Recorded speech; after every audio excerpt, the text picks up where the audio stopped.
आजचं आंदोलन संपलं दिवसभराचं.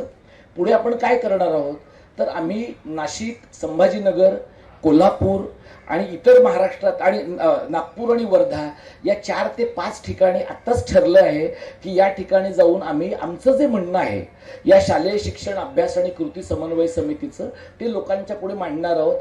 पुढच्या 3 महिन्यांमध्ये एकीकडे सरकारच्या समितीचा अहवाल येईल, दुसरीकडे आम्ही महाराष्ट्राच्या सर्व जिल्ह्यांमध्ये सगळ्या शालेय शिक्षण आणि कृती समन्वय समितीच्या वतीनं आम्ही जाऊ. आमचं जे म्हणणं आहे फक्त तिसऱ्या भाषेबद्दल नाही, मातृभाषेतल्या शिक्षणाबद्दल, शिक्षणाच्या माध्यमाबद्दल, शाळांच्या दर्जाबद्दल आणि एकूणच महाराष्ट्रातल्या शिक्षणाबद्दल हे लोकांच्या पुढे आम्ही मांडू आणि एक दबाव गट म्हणून पुढे येण्याचा आमचा प्रयत्न राहील.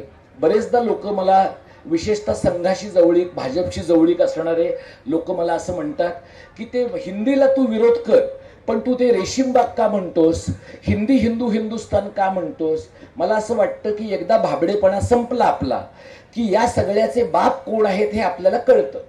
हे कुठून येतं? हे मंत्रालयातल्या 6व्या मजल्यावरून येतं. मंत्रालयातल्या 6व्या मजल्यावर कुठून येतं तर रेशीमबागेतनं येतं. तिथे कुठून येतं तर बंच ऑफ थॉट्स मधनं येतं, विचारधनमधनं येतं आणि तिथे हे नॅरेटिव्ह उभं राहतं. त्यांना एक देश, एक भाषा, एक संस्कृती, एक धर्म हे जे एक साची कथन उभं करायचं आहे त्या कथनासाठी त्यांना उत्तर भारताचा गायपट्टा पूर्ण ताब्यात मिळालाय.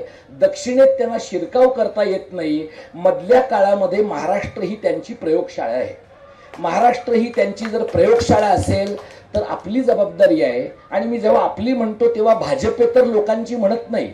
भाजपमध्ये सुद्धा जे मराठी लोक आहेत ज्यांनी त्यांचं मराठीपण जय श्रीरामवाल्यांना विकलेलं नाहीये अशा स्वाभिमानी मराठी लोकांना पण संघ भाजपमधल्या माझी विनंती वजा आवाहन आहे की तुम्ही हे राज्य गायपट्ट्यातल्या लोकांना विकलं जातंय हे पाहत शांत बसणार आहात का?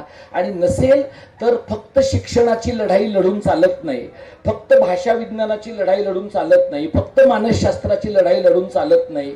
हिंदी हे यांच्या सांस्कृतिक वर्चस्वाच्या कारस्थानाचं हत्यार आहे. हे जोपर्यंत आपण मान्य करत नाही आणि लढत नाही तोपर्यंत यश मिळणार नाही.